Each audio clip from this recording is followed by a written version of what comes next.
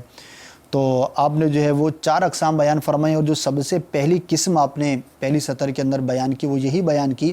کہ بندہ جو کچھ دن میں خیالات اس کے ذہن پر غالب ہوتے ہیں وہی اس کو خواب میں نظر آتے ہیں۔ جو ہی وہ سوتا ہے تو یہاں سے توجہ اس کی جو ظاہری حواس ہیں وہ بند ہوئے، لیکن ادھر کو کھلے، یعنی دوسرے عالم میں چلا گیا، نیند کے عالم میں چلا گیا، تو وہاں پر پھر وہی چیز جو ہے وہ دوسری شکل کے اندر کچھ کمی بیشی کے ساتھ نظر آ جاتی ہے۔ تو غور کر لیں، ہو سکتا ہے کہ خیالات ہوں اور ہو سکتا ہے تیاریاں ہوں، تو وہی چیز آپ کو خواب کے اندر نظر آ رہی ہے۔ اگر ایسا معاملہ ہے تو ہم بھی دعا کرتے ہیں اللہ تبارک و تعالی شادی خانہ آبادی فرمائے، سنت کے مطابق جو آپ کو کرنے کی، اور اس میں برکتیں عطا فرمائے۔ بہرحال یہ ہے کہ اگر شادی کی بات چل رہی ہے جی، یہاں پر میں نیکی کی دعوت کا بھی ایک جو ہے وہ عرض کرتا چلوں کہ عمومی طور پر جس طرح شادی کی دعوت میں بہت زیادہ روپیہ اور پیسہ جو ہے وہ خرچ کیا جاتا ہے، اور فضول رسموں کے اندر بھی جو ہے وہ پیسے کو جو ہے وہ برباد کیا جاتا ہے، بہایا جاتا ہے، اسراف بھی جو ہے وہ ہو جاتا ہے، تو اگر شادی کی دعوت میں اگر تھوڑا سا جو ہے وہ ذہن بنایا جائے، اور دعوت اسلامی کے اشاعتی ادارے مکتبۃ المدینہ اس کی اگر جو کتب جو ہیں ان کا اگر بستے کی اسٹال کی جو ہے وہ ترکیب بنائی جائے، تو شادی کی دعوت میں بھی جو ہے وہ ثواب کمانے کا بہترین سلسلہ جو ہے وہ ہو سکتا ہے۔ دعوت اسلامی کا جو اشاعتی ادارہ ہے مکتبۃ المدینہ، اس میں قبلہ سیدی امیر اہل سنت حضرت علامہ مولانا ابو بلال محمد الیاس عطار قادری رضوی زید دامت قدم القدسیہ کے مایہ ناز رسالے جو حضور غوث پاک کی سیرت کے حوالے سے ہیں، اگر ان کا یہ نیت کر لیں کہ ان کا سٹال جو ہے ان کا بستہ جو ہے وہ لگائیں گے شادی کی دعوت پر، تو انشاءاللہ اس میں جو ہے وہ ثواب کا جو ہے وہ ذریعہ بن جائے گا۔ مکتبۃ المدینہ سے رابطہ کریں انشاءاللہ، اسلامی بھائی جو ہے آپ صرف رابطہ کیجئے، کال کیجئے، انشاءاللہ اسلامی بھائی خود ہی جو ہے وہ سارا انتظام جو ہے وہ سنبھال لیں گے انشاءاللہ۔ جی حضور اگلے کال کی جو ہے وہ گوشت سے متعلق تھا اگلا، لیکن وہی نامکمل ہے۔ گوشت کی بھی وضاحت ضروری ہے، اچھا کہ کس طرح کا گوشت اور کس چیز کا گوشت، جو کثرت کے ساتھ انہوں نے بیان کیا تھا کہ کثرت کے ساتھ دیکھتے ہیں گوشت سے متعلق، تو وہ کچا گوشت، پکا گوشت، کس چیز کا گوشت، یعنی جنس کیا ہے، یہ ان کو بیان کرنی ہوگی۔ جی آئیے آپ دوبارہ آپ کی کالز کے سلسلے کی طرف چلتے ہیں۔ صلو علی الحبیب صلی اللہ تعالی علی محمد صلی اللہ تعالی علیہ وسلم۔ عابد بول رہا ہوں فیصل آباد سے۔ میں نے خواب دیکھا ہے کہ میں مغرب کے ٹائم اپنے دروازے کے آگے کھڑا ہوا ہوں نا، تو آسمان پر جہاں سورج غروب ہوتا ہے اس طرف 2 سیارے ہیں بہت بڑے، ایک مشتری اور دوسرا مریخ۔ میں بہت خوشتا ہوتا ہوں دیکھ کر، پھر اپنے ہم سے ایک دروازہ کھٹکاتا ہوں، اس کو بھی بلاتا ہوں، پھر اس کو بھی دکھاتا ہوں سارا، پھر اس کے بعد میں چھت پر جاتا ہوں، وہاں پر بھی یہ سارا سین میں دیکھتا ہوں۔ بڑے ہی روشن رات ہے، تارے تھوڑے ہیں مگر بہت ہی روشن آسمان ہے، چاند بھی ہے، اور میرے ساتھ کچھ کولیگز بھی ہیں دفتر کے، تو ان کو میں یہ سارا کچھ بتا رہا ہوں، ان کو یہ دکھاتا ہوں، اور ان کو میں بتاتا ہوں کہ یہ جو رات ہے یہ بڑی مقدس، جس طرح راتیں نہیں ہوتی جیسے کوئی شب قدر وغیرہ، یہ اس طرح کی میں رات ہے، میں ان کو اس طرح سے بتا رہا ہوں۔ تو پھر میں دیکھتا ہوں کہ سیارہ مریخ یہ بہت ہی قریب آ جاتا ہے، اور اس کو میں پکڑنے کی کوشش کرتا ہوں اور پکڑ بھی لیتا ہوں، اور بڑا خوش ہوتا ہوں کہ میں نے یہ سیارہ پکڑا ہے اس طرح سے۔ پھر وہ سیارہ خود بخود اپنی جگہ پر جا کے اپنے مدار میں گھومنا شروع کر دیتی۔ تعبیر بتائیں پلیز۔ جی اگلی کال لیتے ہیں۔ صلو علی الحبیب صلی اللہ تعالی علی محمد۔ السلام علیکم ورحمۃ اللہ وبرکاتہ۔ وعلیکم السلام ورحمۃ اللہ وبرکاتہ۔ میرا نام بشارت اتاری ہے، میں گجرات شہر سے عرض کر رہا ہوں۔ سلسلہ خوابوں کی تعبیر میں میرا خواب یہ ہے، میں خواب میں نعت شریف پڑھ رہا ہوں، حبیب خدا کا نظارہ کروں میں، نعت پڑھتے پڑھتے میں رو رہا ہوں، برائے کرم اس کی تعبیر ارشاد فرما دیں۔ ماشاءاللہ، مدنی چینل دیکھتے رہیے انشاءاللہ، عشق مصطفیٰ، خوف خدا اور فرائض علوم کی دولت سے مالا مال ہوتے رہیں گے انشاءاللہ۔ جی حضور، سردار آباد فیصل آباد سے ہمارے اسلامی بھائی نے کال کی اور خواب بیان کیا، اس کی کیا تعبیر کے بارے میں فرمائیں گے؟ 2 سیاروں کا انہوں نے تذکرہ کیا، مریخ کا اور مشتری کا۔ جی، تو ایک جو ہے وہ بادشاہ کے پہلوان کی علامت ہے، اور دوسرا جو ہے وہ بادشاہ کا جو خزانچی ہوتا ہے، یعنی مالیات کا نگران کہہ لیں، اس سے یہ تعبیر ہے خزانچی جو ہوتا ہے بیت المال کا. اور پھر انہوں نے حاصل کیا، چاند کو بھی دیکھا. چاند جو ہے وہ وزیر کی علامت ہوتا ہے. تو مجموعی طور پر جو انہوں نے خواب بیان کیا تو اچھا خواب ہے. ان کو اگر کوئی ان کا معاملہ کہیں اٹکا ہوا تھا، اور بالخصوص اگر کوئی گورنمنٹ کا معاملہ تھا، کوئی اس طرح کا ڈاکومنٹیشن کا بعض اوقات ہوتا ہے یا کوئی بھی سروس کا معاملہ ہوتا ہے، تو انشاءاللہ عز و جل ان کو اس میں کامیابی نصیب ہوگی. یا پھر اگر ایسا معاملہ نہیں تو ان کو فائدہ ضرور حاصل ہوگا. اچھا حضور، یہ سیاروں کی تعبیر کے حوالے سے کیا سیارے کی تعبیر بھی مختلف ہوتی ہے؟ مثلا مشتری دیکھا تو اس کی تعبیر یہ ہے، مریخ دیکھا تو اس کی جو تعبیر جو ہے وہ یہ ہے، تو اس طرح کیا اس کے بارے میں مدنی پھول کچھ ہاں مزید بالکل، بیان جو فرمائیں؟ مشہور سیارے ہیں نا، جیسے زہرہ ہے، جی، عطارد ہے، جی، تو وہ اس کی بادشاہ کی ملکہ سے، اس کی اصل میں سیاروں کو، سورج کو اور چاند کو نا ایک بادشاہ اور اس کے خاندان سے تعبیر کیا گیا ہے. سورج کی تعبیر بادشاہ سے، چاند کی تعبیر وزیر سے، مریخ پہلوان سے، شاہی پہلوان. مشتری جو ہے وہ شاہی خزانچی سے، اسی طرح زہرہ ملکہ سے. اور اب یہ ہوتا ہے کہ اب جس کا تو اس طرح کے خاندان سے کوئی تعلق ہو، جیسے ملکہ سے جس کو کوئی تعلق ہے تو ملکہ، نہیں تو زہرہ کی تعبیر جو مطلقاً عورت سے بھی لی جاتی ہے. تو اسی طرح اور جو مشہور سیارے ہیں تو ان کی بھی تعبیریں جو ہے وہ کتابوں میں بیان کی گئی ہیں. لیکن جو اب ظاہر ہے کہ سائنسی دور ہے تو نئے سے نئے سیاروں کو جو ہے وہ دریافت بھی کیا جاتا ہے. اسی طرح سے اور بھی ستاروں کے بارے میں معلومات، سیاروں کے بارے میں معلومات ہوتی رہتی ہیں. تو اب جو نئے جو سیارے دریافت ہوتے ہیں تو ان کی تو ابھی تعبیرات نہیں ملتی کتابوں میں، لیکن جو مشہور ہیں، جن کا پرانے جو ان ستاروں کا علم رکھنے والے تھے انہوں نے بیان کیا اور بزرگان دین نے اس سے متعلق جو ہے وہ تعبیرات کو بیان فرمایا، تو جو مشہور ہیں تو ان کی تعبیرات ملتی ہیں. اور مطلقاً ستارے اور سیارے جو ہیں یہ تو مشہور ہیں، مریخ، مشتری، اسی طرح زہرہ ہے. تو جو مطلقاً ہے اس کو بادشاہ کی فوج سے تعبیر کیا گیا ہے. اور وہ امیر المؤمنین سیدنا عمر فاروق اعظم رضی اللہ تعالیٰ عنہ کا بہت مشہور واقعہ چند مرتبہ بیان بھی کیا ہے کہ وہ ایک گورنر کو بھیجا تھا آپ نے، پھر اس کو معزول کر دیا، اور وہ خواب اس نے دیکھا تھا جس کے نتیجے میں آپ نے اس کو معزول کیا. تو اس نے بھی اسی طرح کا بیان کیا تھا کہ میں نے دیکھا کہ سورج میں اور چاند میں آپس میں جو ہے وہ جھگڑا ہو گیا ہے، اور ستاروں کو دیکھا کہ بعض سورج کی طرف ہیں، بعض جو ہے وہ چاند کی طرف ہیں. تو آپ نے پوچھا کہ تو کس کی طرف تھا؟ تو اس نے کہا میں چاند کی طرف تھا. تو آپ نے اس کو معزول کر دیا. اور صحابہ کرام کے پوچھنے پر آپ نے بیان فرمایا کہ یہ اس کی تعبیر جو میں نے مراد لی وہ یہ ہے کہ یہ آگے چل کر مستقبل میں خلافت جو ہے مسلمانوں کی جو مرکز ہے اس سے بغاوت کرنے والوں کے ساتھ ہوگا. تو میں نے اس کو معزول کر دیا. اور پھر لکھا کہ ایسا ہی ہوا کچھ عرصے کے بعد. تو یہ چاند، ستارے، سیارے اور جو مختلف یہ آسمانی دنیا ہیں اس کی تعبیرات کو کتابوں میں بیان کیا گیا ہے. جی حضور، ہمارے بشارت بھائی نے جو ہے وہ گجرات سے کال کی، کہتے ہیں کہ خواب میں دیکھا نعت شریف پڑھا ہوں، حبیب خدا کا نظارہ کروں میں اور رو رہا ہوں. ماشاءاللہ اچھا ہے. اس طرح کے خواب عموماً جو ہے وہ عشاق دیکھا کرتے ہیں اور بہت مبارک ہے. اور یہ اس کے ذہن کی عکاسی کرتا ہے کہ وہ سرکار صلی اللہ تعالی علیہ وسلم سے محبت کی علامت ہے. عام زندگی میں بھی وہ پڑھتا ہوگا، سوچتا ہوگا، سرکار کی یاد میں روتا ہوگا صلی اللہ تعالی علیہ وسلم. تو وہی خواب میں دیکھا. تو خواب میں نعت شریف پڑھنا، منقبت یعنی اچھا عمل کرتے ہوئے دیکھنا اپنے آپ کو، یہ مبارک ہے.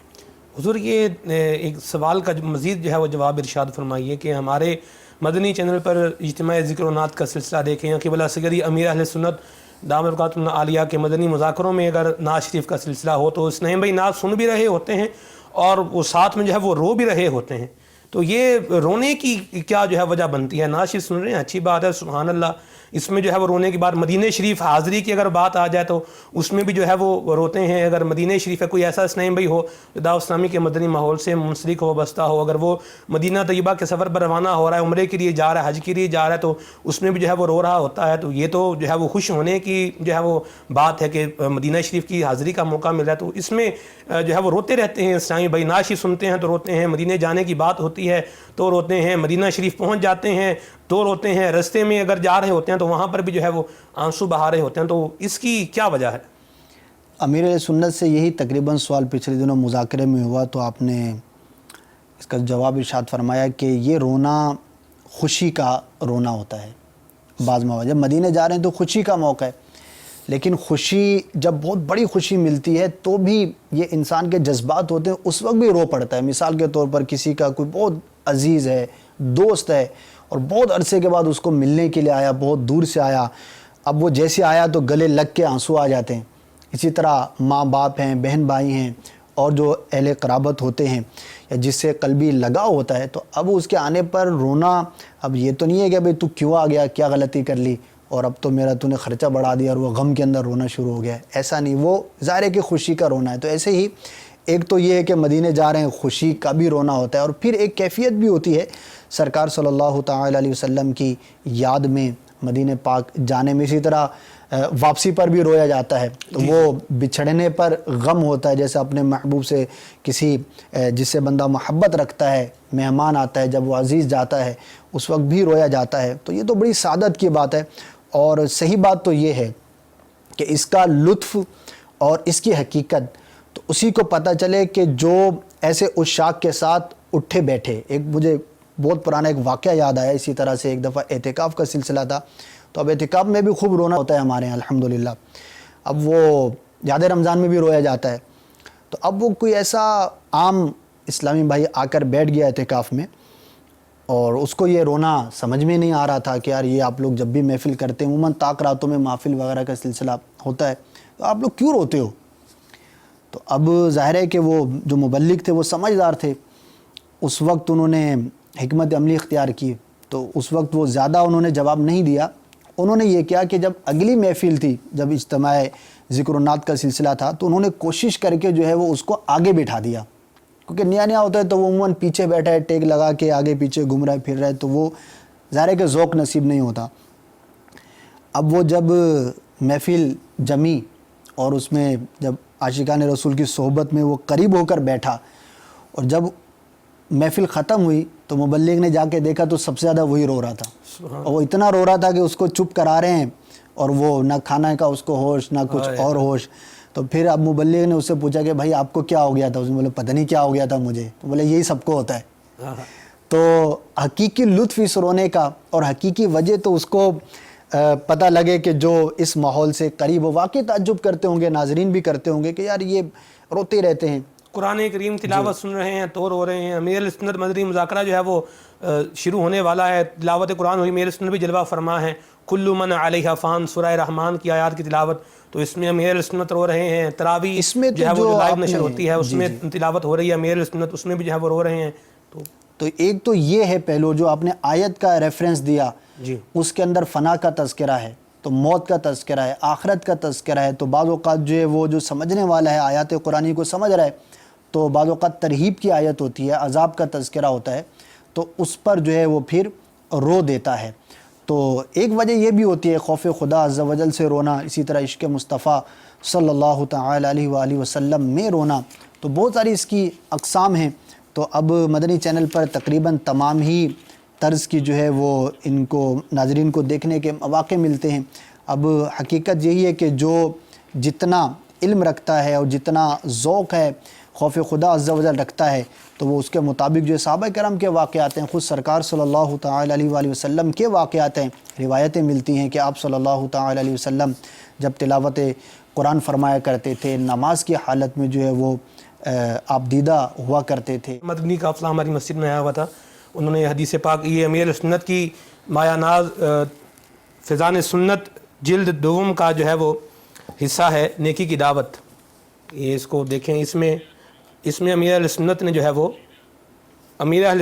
ہے وہ اس میں جو ہے وہ بیان فرمایا ہے خوف خدا سے رونے کی کیا برکتیں ہیں اور کیا اس کی فضیلتیں ہیں، حدیث میں کیا جو ہے وہ حکم آیا ہے۔ تو اس ٹائم بھی بتا رہے تھے حدیث پاک کہ سرکار سے سامنے ارشاد فرمایا سورہ تکاثر پڑھنے کا، کہ جو سورہ تکاثر میں پڑھنے لگا ہوں، جو سنے گا روئے گا تو اس کے لیے جنت کی بشارت ہے۔ تو خوش نصیب ہیں وہ مسلمان کے جو قرآن کریم تلاوت سنتے ہیں اور آنسو بہاتے ہیں۔ اللہ تعالیٰ ہمیں بھی جو ہے وہ یہ سعادت عطا فرمائے۔ تو میرے مدنی چینل کے ناظرین، اگر آپ بھی چاہتے ہیں کہ ہمیں عشق